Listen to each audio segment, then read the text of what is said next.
X plus b y plus C z plus d equal to 0। ঠিক আছে, তাহলে এটা হচ্ছে প্লেনটা।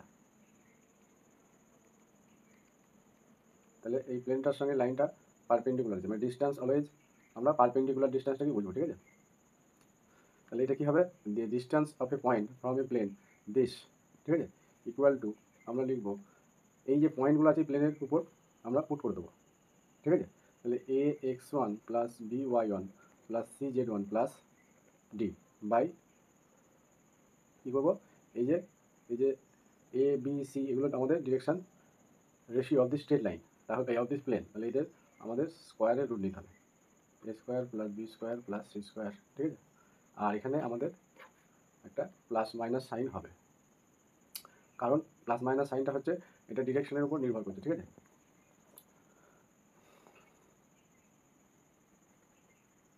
বেশ, এবার আমি সাপোজ যদি একটা কোশ্চেন দিই, সাপোজ এখানে আমি পয়েন্টটা নিলাম 1 0 2।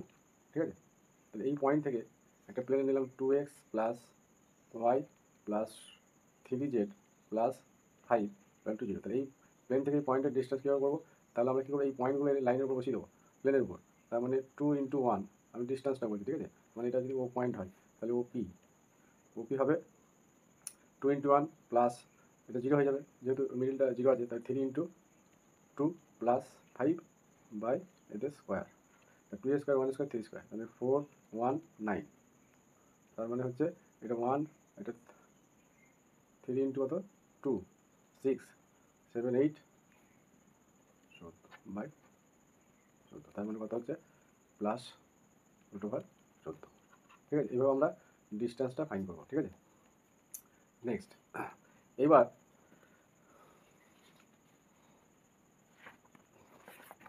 যেটা আমি আলোচনা করবো সেটা হচ্ছে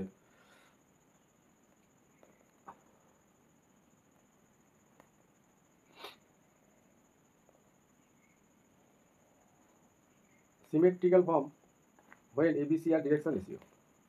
আমরা কি দেখেছিলাম যে x minus x one by l, y minus y one by M, আর z minus z one by n, এটা কি একটা স্ট্রেট লাইনের কি সিমেট্রিক্যাল ফর্ম। এবার এখানে কি ছিল এলিমেন্টটা, এলিমেন্ট কি ছিল direction cosine,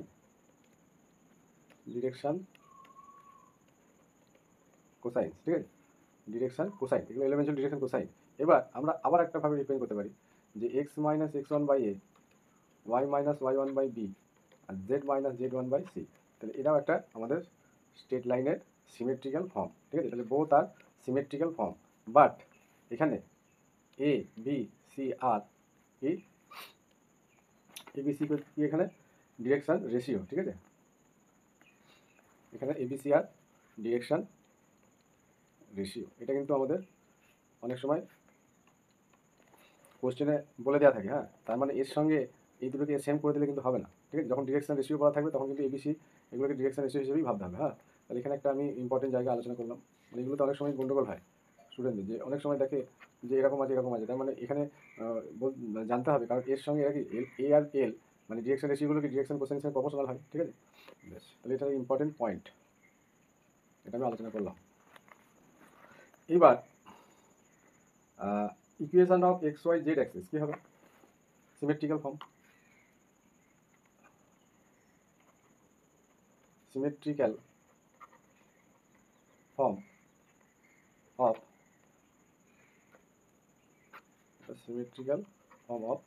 equation of X Y and Z axis, X Y and Z axis. ঠিক আছে, তাহলে ফার্স্টে আমরা যদি এক্স অ্যাক্সিসের রেসপেক্টে করি, তাহলে এক্সের রেসপেক্টে হলে আমাদের এক্সের ভ্যালুটা থাকবে, এখানে আমরা 1 ধরি, তাহলে ওয়াই বাই বাকি দুটো কি ওয়াই আর জেডের কী হয়ে যাবে 0 হয়ে যাবে। সিমিলারলি যখন ওয়াই অ্যাক্সিসের রেসপেক্টে করবো তাহলে ওয়াই বাই তাহলে এক্সের কোয়ার্ডিনেট নিচেটা কি 0 হয়ে যাবে, তাহলে তারপরে ওয়াই বাই 1 হবে আর জেড বাই কী হবে 0 হবে, কারণ আমরা এক্স ওয়াই জেড দেখেছি এইভাবে। ঠিক আছে, এক্স অক্ষের উপর কোনো পয়েন্ট, তাহলে কী হবে 1 0 0, এটা যদি ওয়াই ধরি কোনো পয়েন্ট, আর এক্সিস এটাকে এক্স অ্যাক্সিস এটাকে ওয়াই অ্যাক্সিস, তাহলে এখানে 0 1 0। ঠিক আছে, আর এটা জেড অ্যাক্সিস, তাহলে এর উপর শুধুমাত্র জেডের ভ্যালু থাকবে, তাহলে 0 0 1। তাহলে সিমিলারলি জেড অ্যাক্সিসের ইকুয়েশনটা কী হবে, x/0 y/0 আর z/0। ঠিক আছে, তাহলে এগুলো আমাদের জানতে হবে। Next,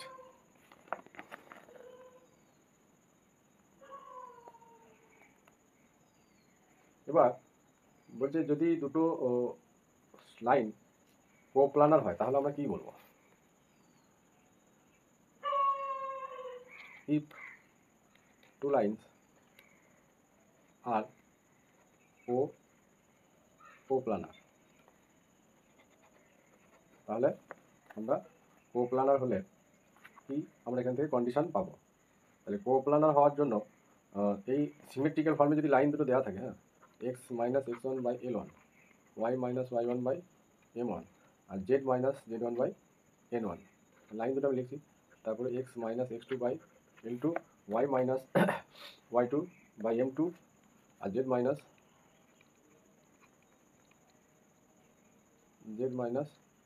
z2 by N2। এরকম যদি সিমেট্রিক্যাল ফর্মে থাকে তাহলে এদের যে আমাদের দুটো কোপ্লানার লাইন্সটা কীভাবে আমরা পাবো। এইরকম যদি সিমেট্রিক্যাল ফর্মে থাকে তাহলে এই লাইন দুটো স্ট্রেট লাইন দ্বারা একটা এরকম একটা স্ট্রেট লাইন আর এরকম একটা স্ট্রেট লাইন, ঠিক আছে, সিমেট্রিক্যাল ফর্মে আছে। এটা সাপোজ এইটা এই স্ট্রেট লাইনটা, এটা এই স্ট্রেট লাইনটা। এবার এটা আমি এইভাবে লিখলাম, দুটো স্ট্রেট লাইন এরকম হতে পারে, এরকম হতে পারে। তাহলে দুটো স্ট্রেট লাইন, এটা একটা স্ট্রেট লাইন, এরা কি একটা প্লেন তৈরি করছে না, এই যে এই অংশটা। এবার দুটো স্ট্রেট লাইন ইন্টারসেক্ট করেছে, তার মানে কি একটা প্লেন তৈরি হবে। ঠিক আছে, এরকম একটা অংশ আমরা পাবো। যেমন দুটো প্লেন থেকে একটা স্ট্রেট লাইন হয়, সেরকমই দুটো স্ট্রেট লাইন মিট করলে, ঠিক আছে, তারা একটা প্লেন তৈরি করবে। সেই ক্ষেত্রে the equation of coplanar plane কী হবে? The equation of coplanar plane the equation of coplanar line কী হবে? X minus x1, y minus y1 আর z মাইনাস z1, এটা ডিটারমিনেন্ট আমাদের নিতে হবে। তাহলে এরকম এটা বা এটা যা কিছু একটা বসে দিতে পারি। ঠিক আছে, এবার কী করবো, এই ডিরেকশান রেশিওগুলো আমাদের L1 M1 N1 L2 M2 N2 equal to 0। তাহলে এটা আমাদের the equation of coplanar line. ঠিক আছে, এটা কোপ্লানার লাইন ইজ, বুঝে গেল। নেক্সট, এবার বলছে যদি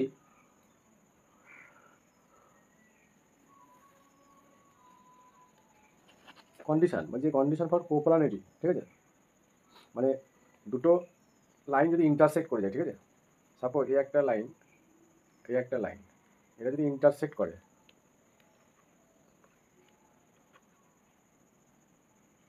ঠিক আছে, যদি ইন্টারসেক্ট করে মানে পরস্পরকে ছেদ করে, ঠিক আছে, তাহলে এই যে আমি একটু বাড়িয়ে দিচ্ছি, বলছে তাহলে অলওয়েজ কী হবে, দুটো লাইন যদি ইন্টারসেক্ট করে, এটা ভালো করে বুঝতে হবে যে দুটো লাইন যদি ইন্টারসেক্ট করে তাহলে সে অলওয়েজ কী হবে, কোপ্লানার হবে। ঠিক আছে, বাট কোপ্লানার হলেই যে সব সময় ইন্টারসেক্ট নাও করতে পারে। ঠিক আছে, যেটা বলতে চাইছি যে দুটো লাইন যদি ইন্টারসেক্ট করে যায় তাহলে সে তো কোপ্লানার, মানে একটা প্লেনেই আছে, কোপ্লানার মানে সেম প্লেনে আছে। বাট যদি ইন্টারসেক্ট কোপ্লানার, এবার কোপ্লানার মানে আমি বলছি একটা, আমি যেখানে লিখছি তাহলে এটা তো প্লেন, তাহলে দুটো লাইন একই প্লেনে আছে, ঠিক আছে, আমি এরকম নিলাম, তাহলে তার আগে ইন্টারসেক্ট করবে না। তার মানে এটাই হচ্ছে যে দুটো লাইন যদি ইন্টারসেক্ট করে যায় তাহলে আমরা কনফার্ম যে একই প্লেনে আছে।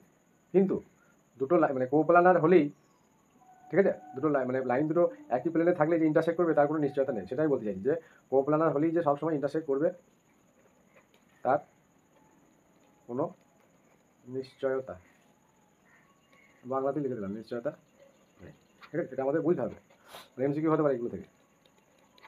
নেক্সট, তার মানে আমরা একটা খাতার উপর যখন লিখি দুটো লাইন এইভাবে টানতেই পারি, তাহলে একই প্লেনে আছে, মানে কোপ্লানার বাট নট ইন্টারসেক্ট। কিন্তু যদি আমরা এরকম লাইন টেনে দিই তাহলে ইন্টারসেক্ট করে গেল, তার মানে কি কনফার্ম যে সে ওই প্লেনেই আছে। ঠিক আছে, নেক্সট, তাহলে কোপ্লানার হওয়ার কন্ডিশন কি, মানে ইন্টারসেক্ট হওয়ার। তাহলে টু লাইন্স, সিমেট্রিক্যাল ফর্ম দিয়ে বলছি, টু লাইন্স আর ইন্টারসেক্ট মানেই কোপ্লানার। ঠিক আছে, দেন আমরা কি লিখবো, সেই ডিটারমিনেন্টটায় 0 লিখবো। এবার এখানে হ্যাঁ আমাদের যেহেতু ইন্টারসেক্ট করে যাচ্ছে, তার মানে এখানে যে পয়েন্ট দুটো ছিল, যে এই যে লাইনের উপর যে পয়েন্টগুলো ছিল x1 y1 z1 x2 y2 z2, ঠিক আছে, সাপোজ এই পয়েন্টগুলো একটা x1, এটা x1 y1 z1 x2 y2 z2 এরকম।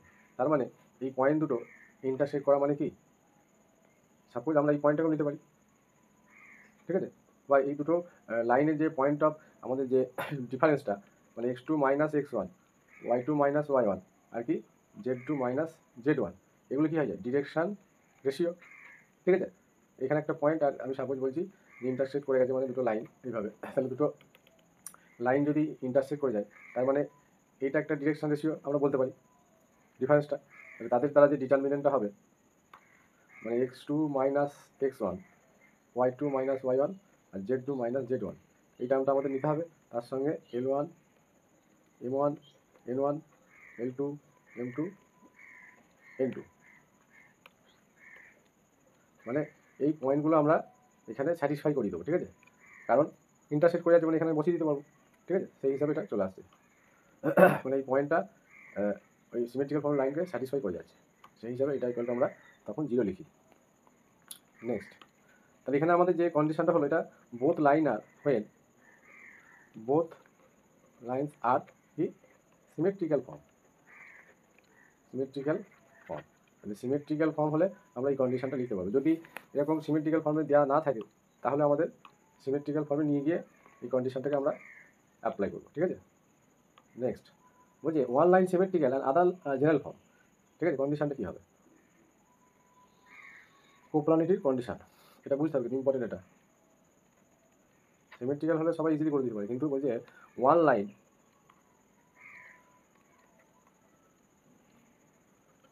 symmetrical and other line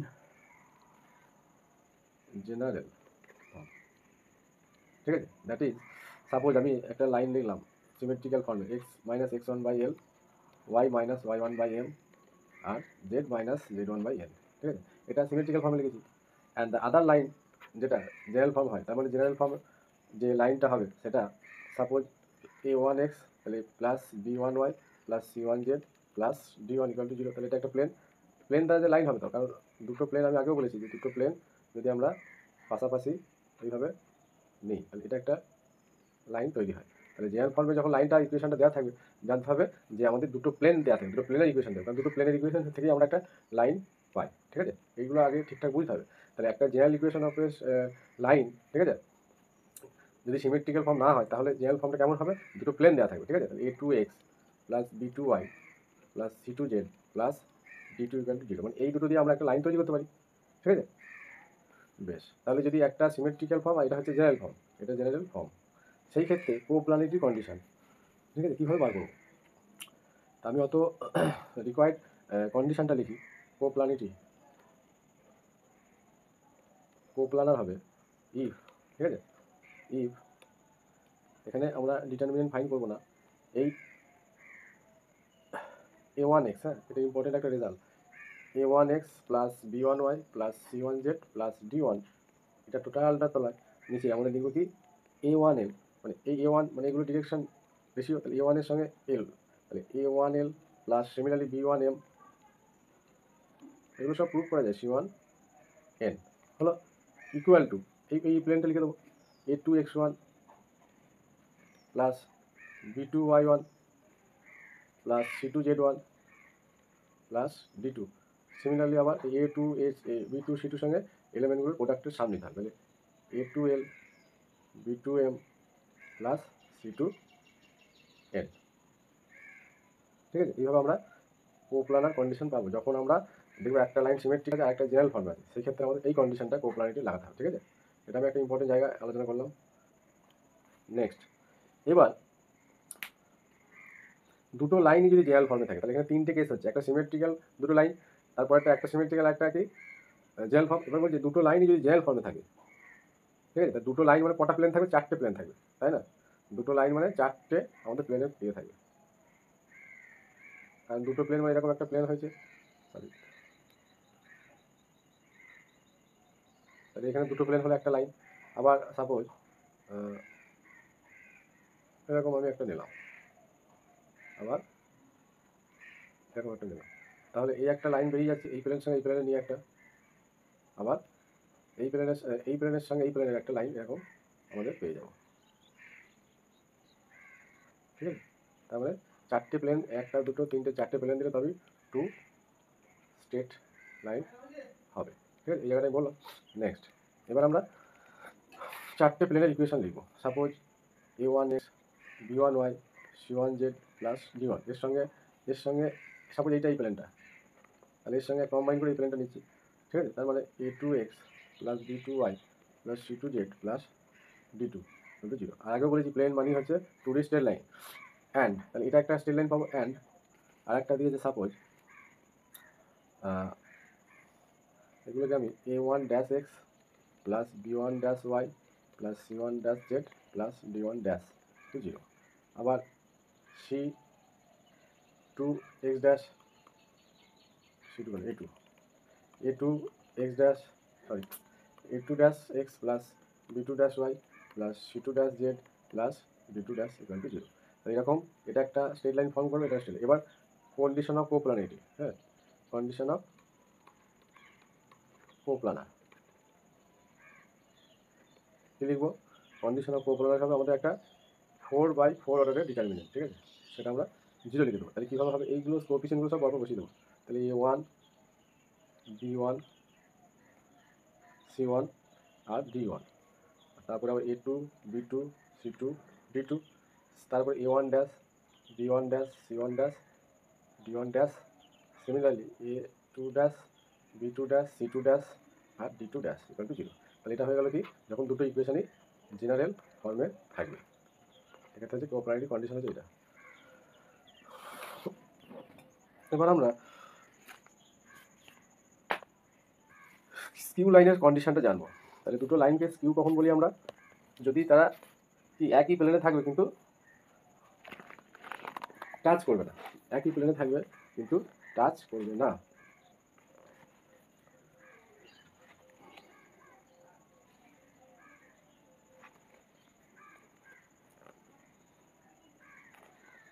skew লাইনের ডেফিনেশন আমরা জানি। এবার আমরা দুটো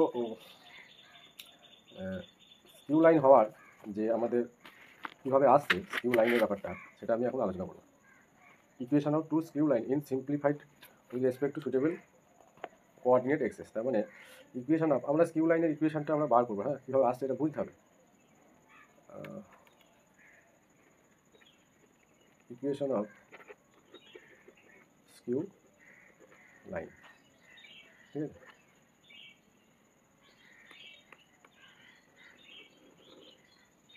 তাহলে ইকুয়েশন অফ স্কিউ লাইন মানে হচ্ছে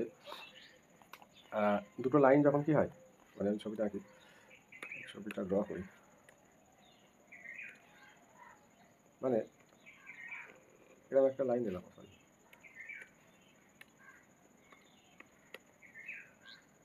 এরকম একটা লাইন নিলাম, আর একটা লাইন এইভাবে নিলাম, আর এটা একটা প্লেনই আছে। এবার আমরা এই দুটো নাম দিচ্ছি, একটা নাম দিলাম এ,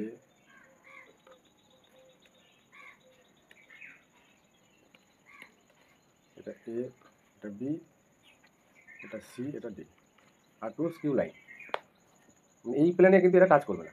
এরকম একটা কন্ডিশন হলে তখন আমরা সেটাকে বলবো স্কিউ লাইন। আবার কি এরা প্যারালালও নয়। স্কিউ লাইন মানে এমন একটা কনসেপ্ট যে লাইন দুটো আমরা কি জানি যে প্যারালাল না হলে ইন্টারসেক্ট করে যায়, এরকম, মানে হয়তো এরকম আছে আস্তে আস্তে একটা টাইমে গিয়ে ইন্টারসেক্ট করে যাচ্ছে। কিন্তু স্কিউ লাইন হচ্ছে বলছি প্যারালালও হবে না কিন্তু আবার ইন্টারসেক্টও করবে না। এটাই হচ্ছে স্কিউ লাইনের কনসেপ্ট, মানে অন্তত এই প্লেনে করবে না যে প্লেনে আমি ছবিটা ড্র করেছি। তাহলে এদের মধ্যে অনেক আমাদের ডিস্টেন্স বার করতে হয়। তার ইকুয়েশনটা কীভাবে আসছে আমরা দেখি। বেশ, এইবার আমি একটা এরকম লাইন ড্র করলাম, লাইনটার ব্যাপারটা আমি পরে আসছি, ঠিক আছে। আর এখানে আমি সুটেবল হিসাবে আমি একটা অরিজিন ড্র করলাম, অরিজিন। তাহলে এর কোঅর্ডিনেট কী হবে? 0 0 0, যদি আমরা এটাকে অরিজিন বলি। এইবার আমরা দুটো এই যে এবির প্যারালাল একটা আমরা লাইন নেব। কার প্যারালাল? এবি। সিমিলারলি আমরা দুটো এই যে এবির প্যারালাল একটা আমরা লাইন নেব, কার প্যারালাল? এবি। সিমিলারলি এই সিডির একটা প্যারালাল আমি লাইন, আর একটু দেখিয়ে দিলে ভালো হতো, যাই হোক এরকম একটা লাইন আমি প্যারালাল, মোটামুটি সিডির প্যারালাল নিলাম।